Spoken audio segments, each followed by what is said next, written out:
everyone. Welcome to A Feminine Moment. I'm Cherry Lynn, and I'm here today with Dixie Andelin Forsyth, daughter of Helen B. Andelin. And I'm also joined today, I'm so thrilled to have her husband, Dr. Robert Forsyth, joining us.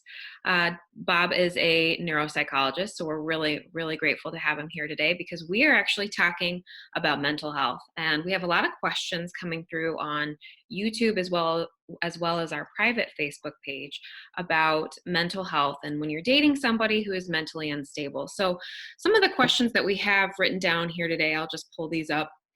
We have one member writing in.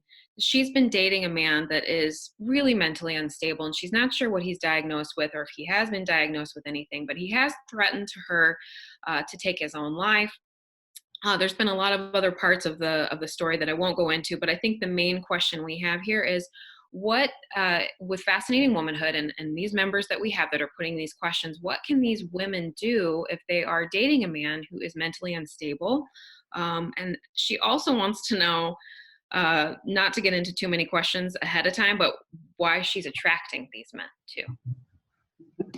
That's a lot of questions. A lot of questions. So maybe just starting with the man in the relationship that is mentally unstable, showing those signs. Are you ready? She looked like she was. Yeah, I wasn't sure who. You're the chosen one. Yeah. Well, I think initially whenever you meet someone, they put on their best, put their best impression or the best foot forward, and you think, gee, this is a friendly, nice person. But gradually, as you get to know someone, you may start to find that there are signs or little red flags that, hey, something's not quite right here. Boundaries are pushed, inappropriate boundaries, like, a person seems a little bit extra controlling or something like that. Well, or like we knew one woman who said her boyfriend wanted her to help finance his car, and so she right off, yeah, he's wanting to co-sign on loans and things, Yeah, things that are like, no. Yeah, and you start to see some of these things, and usually it doesn't usually take all that long because you're starting to maybe get to know someone and developing a relationship, but you start to see signs that things are at least questionable, and I think you need to pay attention to that. I've often found that women tend to be so relationship oriented and want to have a good relationship that they sometimes will be too quick to overlook or try to ignore really significant issues early on. Well, do you think that's true? Yes, and that brings me to the chapter in the new book, Timeless, on levels of relationship development. So, and particularly when you meet someone online and you don't have their physical presence to get vibes from, which is an added thing you can learn from, it's tougher because someone can pretend to be, they can even pretend to look like somebody else and fool you sometimes for a period of time. So developing your relationship in the right levels is going to protect you more. And if you haven't got Timeless, you might want to read that part on the first level is intellectual development. You meet someone in the grocery store line that way. How are you doing? And then after that, if you get along well enough, then you move to more emotional part, like how you feel about things. And you might get along great there. And then what a lot of people do is they skip and they go to the physical intimacy too quickly before they even know about these first two, before they even know this person. Well, there's no foundation under the relationship. It's easy to go to the lowest common denominator, and that's some maybe physical chemistry, and that's really not a good idea. Well, it puts women in jeopardy because when women have sex, they produce all kinds of chemicals. Bonding chemistry, one of which is oxytocin. And although men produce it too, the testosterone that they produce blocks a lot of it and is the thing that allows them to walk away when a woman is then bonded and said, hey, I thought we were connected. And she hasn't, so she's then stuck more quickly than a guy into, well, wait a minute, I really wanted something with you. And she's committed her body to him, and she's left in the dust and he's off to someone else. Yeah, he's off to the next adventure or conquest. And Actually, physical intimacy is the last. The third one is actually spiritual intimacy, where you share your feelings about life and what you think about the universe, why you're here, whether you're religious or not religious. People have it's what's meaningful. what's meaningful to you in your life, the things you don't share with just everybody, even beyond the emotional. And then, because some of these people, if you get down to some of these levels, you're going to think, no, This was a no, mistake. this is, yeah. And it's easier to disconnect from them if you've already committed physically to a man, and then you're seeing all these mental health issues. It is so much, see, for us, sitting away from those relationships isn't your obvious thing. A lot of women will say, well, just leave him. Just Right. leave her. But what if she's already bonded to him? That's what makes it hard, is if you're already bonded to him. And that bonding chemistry is pretty deep. It is very strong, and it's actually built in a woman, well, really very much for, maybe more for having a baby. Because when a woman has a baby, there's incredibly strong bonding chemistry. And, some of that then also occurs in relationships with a man, physical Women are the relationships. gatekeepers. They're the ones Right. who raise the people of this earth primarily. And so whether we think about it consciously or not, we're unconsciously protecting our unborn, the ones we are not even born yet. Like, wait a minute, this isn't going to be for a great relationship or family. So we risk broken hearts. We risk all kinds of stuff if we enter into this kind of thing. So then the other question is, when you're dating a guy, how can you tell if he's mentally stable? So yeah, well, you could. Okay, again, you brought up the issue of maybe online. That's a tricky area because you aren't really around the person or seeing them, and you think, well, I've got to get around them to see that. But I think there's a lot of things that you could even see or notice online before you go to that, say, that next level, or take the risk of that next level. And that is to, a guy that's probably more unstable is going to probably talk about himself a lot. we're talking about the rat filter. Well, yeah, right. In your book, you talk. I love that. I love the rat filter. By the way, but there's a lot of really good guys, but there's a few rats out there, and you want to filter them out. And you go into some detail on that, but you can see if someone's always talking about themselves and how great they are, and they're so impressive. To me, it's almost overdone. It's too much. And maybe the person who is saying how beautiful you are, and they're just gushing it. You're so amazing. I love you. You're so beautiful. Yeah, they seem like they're again going almost overboard. Maybe they're emphasizing appearance and how hot you are, and things that are really. You can tell because you feel slightly uncomfortable. It feels a little bit like too much. Doesn't. Or you might feel really flattered by it because Well, sure. you're craving it.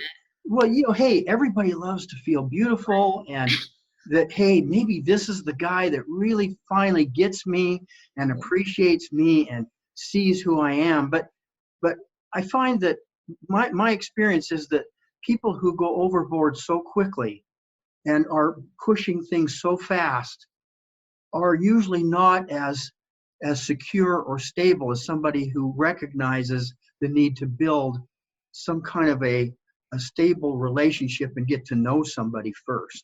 That's a better sign. I don't know. Does that make sense? And when you're with somebody in person, there's other things, like we're talking about things that there's the rats, as we call them, that they try to fool you, but there's some things that they kind of are going to slip through in spite of trying to fool you because they're not aware that they're doing them, like the over flattery and things like that. How much they talk about themselves. They don't usually think to hide that. Another thing is, do they have friends, family that they're close to? Do they have close relationships with people? How do they treat or talk about, if it's online, others? Do they talk about They're all stupid. Yeah, people being stupid and jerks all the time, or do they talk about people that they know that they really like, that they think are great?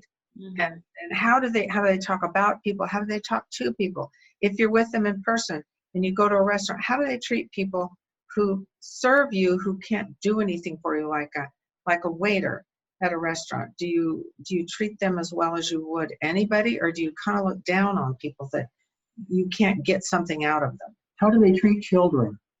Do children like them? Yeah, you know, kids are an amazing sensitive. barometer.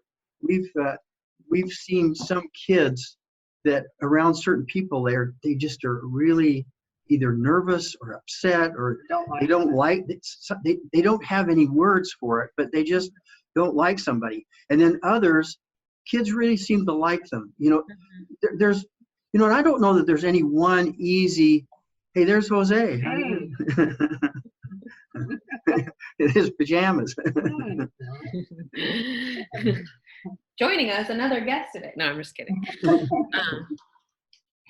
Yeah, no, that makes sense. So it sounds like there's a lot of really great red flags that you can kind of filter out. And I think the rat filter in the book is a really great resource. It's a filter. It doesn't get everything, but it gets the big chunks. It's like a sieve in cooking, you know, it gets the main lumps, but you can't, it's not really 100% to get every single thing. You can be fooled, but well, and a guy could develop an addiction for, say, drugs after you marry him. So I mean, you know, it isn't always. That's a good segue into one of the other comments that I had, was a woman that is married to a man with mild, not quite as severe as what we were just talking about, I think, but just more mild mental health issues, and how she can get his attention. And I think one of the comments she had made was that he doesn't really pamper her. I don't know if that's the right word, as much as she would like. Some of it's just probably a communication barrier. Perhaps it's just a disconnect between the two of them. And not to get too specific, but just if you're married to somebody and you're having some challenges with them, with some of their mental health issues, what are some ways, I mean, can FW be applied to that man? absolutely. You know, that's an awfully broad question without knowing a lot of real detail. Like I know one woman who said she thought her husband had just a splash of autism. Mm-hmm. You know, not very medical term. That's not really a medical. That's not a medical thing. But right. Again, if you understand the way men's and women's brains are built and how they work, men tend to be, could I say, a little more task oriented. Yeah. Not that women aren't task oriented, but men tend to be a little more sort of focused on a particular goal or something they're going to accomplish, where women tend to be, and I think that it relates to how our brains are set up. Women tend to be a bit more relationship oriented. Women in business tend to lean towards careers that have relationships in them rather than stem cell fields, for example, like math. And you go into that in Timeless. Yeah, right. But anyway, men tend to be, you know, they don't always get hints very well. You know, like a woman may be very, very sensitive and relationship oriented. For her, you know, everything's connected to everything. But for him, he's focused on a task. And sometimes men like this really need some very specific statements of what a woman needs. You can't hint to these guys, you know, especially if he does have a splash of being on the spectrum. You know, I mean, some guys seem to be. We often say it's well true, but I'm just saying it. He might have. Sometimes people will say, well, he's kind of like an absent-minded professor. You know, he's so focused on his work. Or he doesn't get jokes. He doesn't get jokes, or he's so obsessed with maybe his tools in his shop. That's all he wants to talk about. Some men get on a subject and that's all they can talk about. And a woman living with that man who is more relationship oriented, more sensitive, would really like a lot more communication and a lot more really deeper interaction with him. But just a second now. Yeah. How did those two get together? Yeah, that's because you have to say, okay, go back to your past. If you're in this, was he like this when you were dating, or did he seem different? Is he a little different now? Is he kind of pulled away a little bit? Because if he has, it may be more that he's just, the relationship needs to be built up again. Well, he may have gotten a message.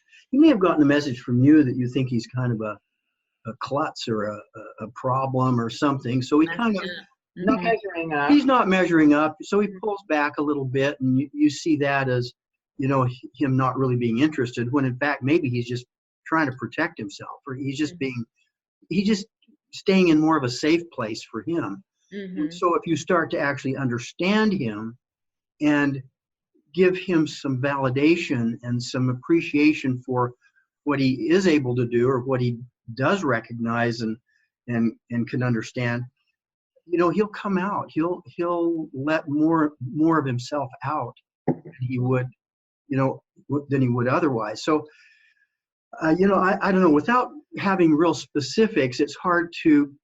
We're really just talking about, principles or generalities here. But men like this that are a bit narrow or very task oriented, they need specific statements from a person as to what you need. You can't hint. You got to say, I'd really like to do this. Can we do that? I really need some new shoes. Is that something we can do?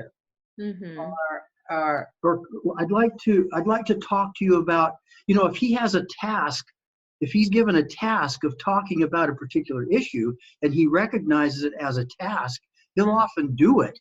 And then, okay, now we're done with that. Let's go on to my favorite subject. But if I know that sounds kind of funny, but there's different. We are different as men and women. We really are different. We are different. Something about the task oriented. It means that if women do tasks, but we don't see things primarily as tasks to be done and then on to something. We see it as part of a relationship. We see it as part of it. Whereas a man tends to more see it as a task. Okay, we need to talk about our relationship. Well, that's pretty vague. But let's say you say we need to talk about our son, and we may need to make that a task, and how we can deal with that, or what we need to do, or we need to talk. Can we talk about money? It's a task, and if we can establish it as a thing that needs to be done, men are often more willing to sign on to it. Now, just saying, let's talk about feelings. That's a tough one. That's intimidating to them. You really want to talk about your son, but instead you say, I'm really worried about him. That isn't a task. See, women understand that you need to talk about it. But women understand basically that in order to talk about something, you have to kind of be in touch with it. Like, for example, if, let's say, I may be afraid about something. Often a woman might be able to say, yeah, I'm afraid about this, or in relation to this particular situation. A man may not even have stopped to be aware of that. So there's a talent to being able to identify what you're feeling and then being able to put it into words, so you could then talk about it and process it and come to some kind of a solution. But this is an advantage women have. This is something women have an advantage of this, because it's easier often for a woman to identify what she's feeling and put it into words. I'll watch Dixie sometimes with maybe her sister or, some family member. She might be on the phone for an hour and they're talking and talking. And, my brother will call me and he'll say, hey, do you want to get together, do this? I say, okay, fine. Okay, bye. It's a task. We're going to go let's grill on Saturday. Okay, you bringing steaks? Okay, fine. All right. See you Saturday. Bye. That's it. It's over. The task has been accomplished. Now we're going to go to the next task, which is grilling. Women often, when they speak with each other, especially on the phone, they have to begin to say goodbye. They kind of wind down. Do you think a lot of these challenges that some of these women might be having is just unrealistic expectations then of their husbands? I think it's a lack of understanding of men. And quite frankly, men don't really understand women all that well. But men are scratching their heads, but it's the women. I see women wanting and trying harder to try to figure this out and try to understand it, and maybe even watch a YouTube video about it. Whereas the guys, let's go fishing, let's go let's go. Well, and if she says, hey, I think we should be separated, he's like, oh my gosh, let's do something about this. So now we got a task. We got We to, gotta What happened? yeah, what happened? Yeah. Right. Okay, yeah, no, these are really great, and I know this is a very broad subject. We could probably have another video on some of the Yeah, questions. just like when you asked that about mental health, I was thinking about our son, who's a medical doctor. He was reading a statement by, actually, it was my mother, and she said, so and so was having heart problems, and he put the paper down and goes, heart problems? That's not medical. Heart problems. Like you go to a patient and say you're having heart problems.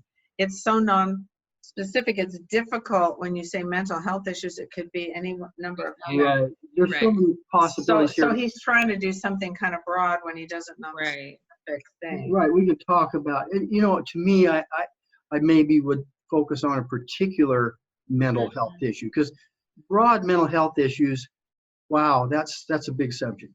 Yeah, and there is a video that you guys did on narcissism, and I would suggest anybody watching this video, if they wanted to get something specific such as narcissism, I think there's a lot of really great advice that you guys give in that one.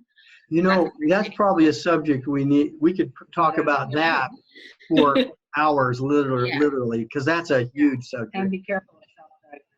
Well, I see a lot of people throwing on, oh, he's selfish, so he's narcissistic. He is narcissistic. Well, Yeah. he may have some selfish traits, but to really diagnose, it's a little dangerous to me to do it online or from a distance.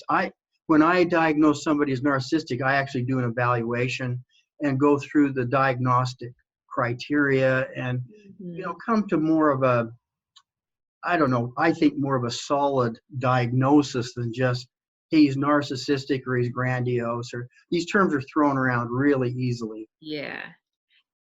Yeah, we'll do another. You know what? If you're watching and you want another video on narcissism, comment below and we'll talk. Yeah, I'd love to talk about that one. That's a good one. Yeah, ask your questions and we will answer them. If we can get Dr. Forsyth to join us again. Yes. Yeah, I'd be glad to. We want the specific questions, it sounds like. Yeah. Specific.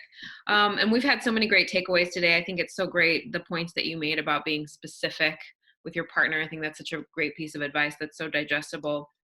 And all of the red flags. I think if anybody wants to revisit those red flags, definitely read Timeless, Fascinating Womanhood for the Timeless Woman. Dixie's book goes into that in detail, and you can find that book on Amazon. And do you guys have anything else you wanted to add before we close? No, I just want to say, I noticed Dixie has done, she just recently did Dixie's Tuesday Tips or something like that. Yes. And somebody said, well, what about maybe some tips for me? Ooh. I got to say, I got a tip for you. Read Fascinating Womanhood for the Timeless Woman. If men knew what was in that book, they would be distributing these things out on the streets and saying, here, read this, read this, read this. They would be reading it because it's so enriching.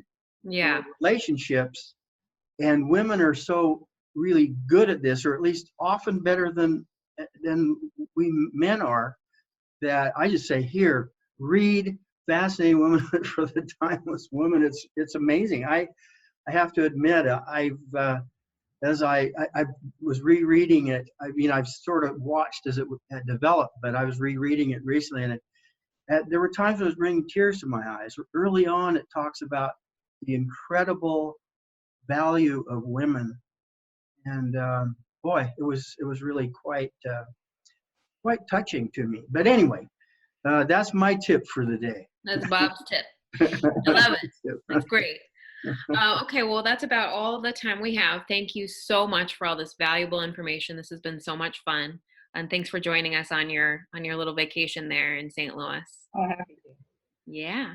And if you like our YouTube channel, please remember to subscribe, like, or comment below. You can also find us on Facebook at the official Fascinating Womanhood group. Thanks, guys. See you next time. Bye-bye.